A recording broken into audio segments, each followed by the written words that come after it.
ರಾಜ್ಯ ರಾಜಕೀಯದಲ್ಲಿ ಬಜೆಟ್ ಬಡಿದಾಟ ತಾರಕಕ್ಕೇರಿದೆ. ಇವತ್ತಿನಿಂದ ಸದನದ ಒಳಗೆ ಬಜೆಟ್ ಕಿಚ್ಚು ಧಗಧಗಿಸುವುದು ಫಿಕ್ಸ್ ಆಗಿದೆ. ಇದಕ್ಕೂ ಮುನ್ನ ಅಖಾಡದಲ್ಲಿ ನಾಯಕರು ವಾಗ್ಯುದ್ಧಕ್ಕೆ ಇಳಿದಿದ್ದಾರೆ. ಬಜೆಟ್ ಮಂಡನೆಯಾದ ಕ್ಷಣದಿಂದ ಈವರೆಗೂ ವಾಕ್ಸಮರ ನಡೆಯುತ್ತಲೇ ಇದೆ. ಬಜೆಟ್ನಲ್ಲಿ ಮುಸ್ಲಿಮರಿಗೆ ಸಿದ್ದರಾಮಯ್ಯ ಬಂಪರ್ ಗಿಫ್ಟ್ ನೀಡಿದ್ದಾರೆ. ಇದಕ್ಕೆ ಬಿಜೆಪಿ ನಾಯಕರು ಹೋದಲ್ಲಿ ಬಂದಲ್ಲಿ ಟೀಕೆ ವ್ಯಕ್ತಪಡಿಸಿದ್ದಾರೆ. ಬಿಜೆಪಿ ಕಾಂಗ್ರೆಸ್ ಮಧ್ಯೆ ಮಾತಿನ ಯುದ್ಧ ಏರ್ಪಟ್ಟಿದೆ. ಮುಸ್ಲಿಂ ಸಮುದಾಯವನ್ನ ಓಲೈಸುವುದಕ್ಕೆ ಹಲಾಲ್ ಬಜೆಟ್, ಮುಸ್ಲಿಂ ಬಜೆಟ್, ಸಾಬರ ಬಜೆಟ್ ಮಂಡಿಸಿದ್ದಾರೆ ಅಂತ ಬಿಜೆಪಿ ಇಟ್ಟಿರುವ ಬೆಂಕಿ ಕಾಂಗ್ರೆಸ್ ಮನೆಯಲ್ಲಿ ಕಂಪನ ಎಬ್ಬಿಸಿದೆ.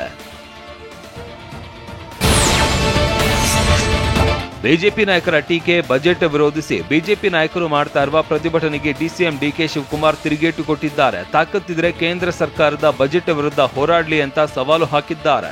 ಕೇಂದ್ರ ಸರ್ಕಾರದ ಮೇಲೆ ಅವ್ರು ಪ್ರತಿಭಟನೆ ಮಾಡಬೇಕು.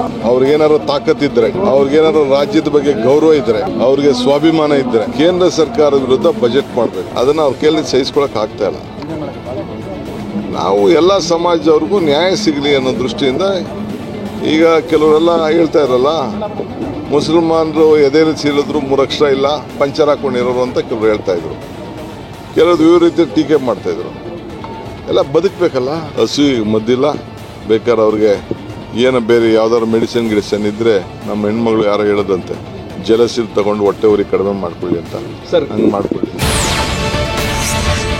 ಮಳವಳ್ಳಿ ಕಾಂಗ್ರೆಸ್ ಶಾಸಕ ನರೇಂದ್ರ ಸ್ವಾಮಿ ಕೂಡ ವಾಗ್ದಾಳಿ ನಡೆಸಿದ್ದು ಬಿಜೆಪಿ ಅವರಿಗೆ ಮೊಸರಲ್ಲೂ ಕಲ್ಲು ಹುಡುಕುವ ಕೆಲಸ ಅಂತ ತಿವಿದಿದ್ದಾರೆ. ಈಗ ಒಲ್ಲದ ಗಂಡನಿಗೆ ಮೊಸರಲ್ಲಿ ಕಲ್ಲು. ಅವರು ಯಾವ ವರ್ಗನೂ ಪ್ರೀತಿಸಿದವರಲ್ಲ. ಧರ್ಮದ ಹೆಸರಿನಲ್ಲಿ ರಾಷ್ಟ್ರವನ್ನು ಒಡೆಯಲಿಕ್ಕೆ ಹೊರಟವರು, ಅದರಲ್ಲಿ ಭಾಗಶಃ ಯಶಸ್ಸನ್ನು ಪಡೆದಿದ್ದು.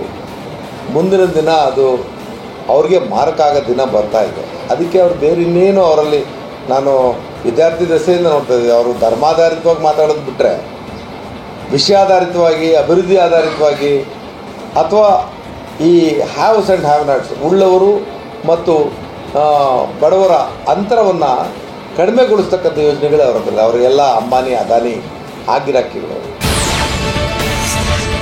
ಬಿಜೆಪಿ ಅವರಿಗೆ ಬಜೆಟ್ ಅಂದ್ರೆ ತಲೆಬುಡ ಗೊತ್ತಿಲ್ಲ ಅಂತ ಸಚಿವ ಶರಣಪ್ರಕಾಶ್ ಪಾಟೀಲ್ ವಾಗ್ದಾಳಿ ನಡೆಸಿದ್ದಾರೆ. ಬಜೆಟ್ ಬಗ್ಗೆ ತಲೆಬುಡ ಗೊತ್ತಿಲ್ಲದವರು ಹೀಗೆ ಮಾತನಾಡ್ತಾರೆ, ಯಾವುದೋ ಒಂದು ವಿಚಾರ ಇಟ್ಕೊಂಡು ಆರೋಪ ಮಾಡ್ತಾರೆ.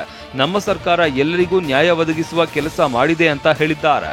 ನೀವು ಇವರಿಗೆ ಅಂದ್ರೆ ಯಾವುದೋ ಮೈನಾರಿಟಿಗೆ ಜಾಸ್ತಿ ಹೇಳಿದಿರಿ, ಅದಕ್ಕೆ ಹಿಂಗಾಯ್ತು ಹಂಗಾಯ್ತು ಅಂತ ಹೇಳೋದು ಇದು ಏನಂದ್ರೆ, ಇದು ಯಾರಿಗೆ ಬಜೆಟ್ ಅರ್ಥ ಆಗಲ್ಲ ನೋಡಿ. ಅವ್ರಿಗೆ ಬಜೆಟ್ ಅಂದ್ರೆ ತಳಬುಡನೂ ಗೊತ್ತಿರಲ್ಲ, ಅವರು ಇಂಥ ಮಾತು ಹೇಳ್ತಾರೆ. ಅವ್ರಿಗೆ ಕೇಳಿ, ನೀವು ಅವ್ರಿಗೆ ಫಿಸಿಕಲ್ ರೆಸ್ಪಾನ್ಸಿಬಿಲಿಟಿ ಆ್ಯಕ್ಟ್ ಅಂದ್ರೆ ಗೊತ್ತಿದೆ ಕೇಳಿ ಅವ್ರಿಗೆ, ಯಾರಿಗೆ ಅಪೋಸಿಷನ್ದವರಿಗೆ.